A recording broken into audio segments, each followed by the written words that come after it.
Hydra has returned to being one of the strongest strategies in Clash of Clans, and with the help of new levels and a new siege machine, this army can be difficult to stop. So let's break down everything you need to easily 3-star any base, no matter your town hall level.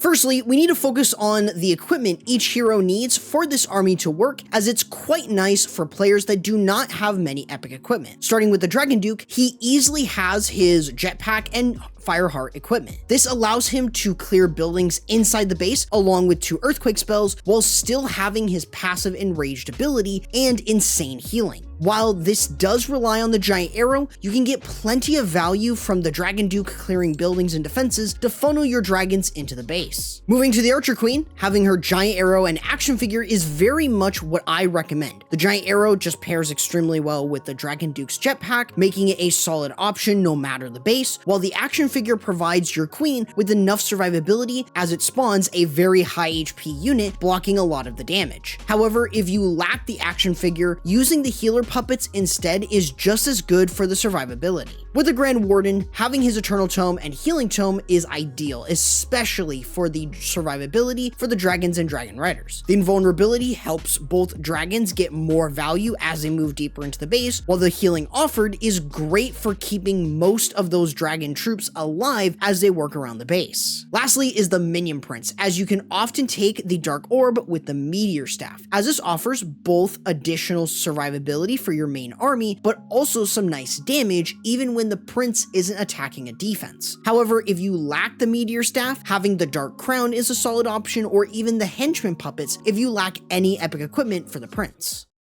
With this attack, we want to first start with the funneling. This is mostly going to start with the Jetpack Giant Arrow combo. With this, you want to clear as much value as you can from an area of the base with just 2 earthquake spells. This can range anywhere from removing defenses like the CC, Eagle Artillery, Monolith, Revenge Tower, etc. This overall doesn't need to just remove the CC and is aimed at clearing something of value while still funneling with the Duke and the Queen. Speaking of which, you'll want to funnel out buildings to create pathing for your main Hydra push. So having the Archer Queen to clear out trash buildings before she falls is ideal while having protection from the action figure.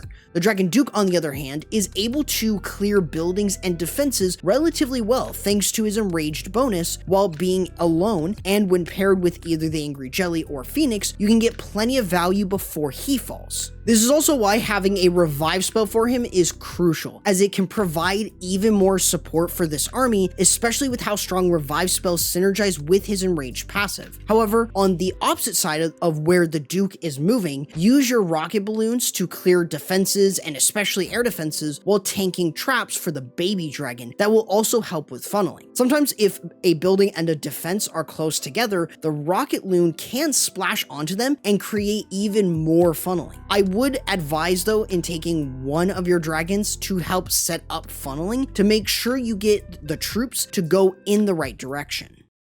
Moving to the Hydra portion, having a lane is key so the dragons and dragon riders easily move through the base. So having an early rage spell to power up their damage as they move into the base can be crucial, while also using the Eternal Tome and Healing Tome often around the core of the base or as you enter the core of the base to protect as many of your dragons and dragon riders as possible. This enables you to keep plenty of dragons and dragon riders alive while being supported by the Warden, Prince, and Skywagon. Speaking of which, the new Skywagon is able to offer a lot more support by adding additional air troops and your CC within the attack, which is especially nice with Inferno Dragons in the mix to deal with both heroes and guardians. You may even want to use the Minion Prince with his Dark Orb to slow additional defenses down while the dragons move around the base. As for your other spells, tome spells are often used to minimize damage and redirect it away from your main push, especially if you're dealing with the new Logger Guardian. Additionally, having an Overgrowth spell will help in reducing the amount of damage taken on the base, but can also help in controlling the pathing of your troops to force them to go in the right direction to gain value in the process. Additionally, you can use a poison spell if you've already dealt with the CC building with the Jetpack Giant Arrow. You can use that to deal with something like a Guardian. That way you can slow it down while still being able to get value from that poison.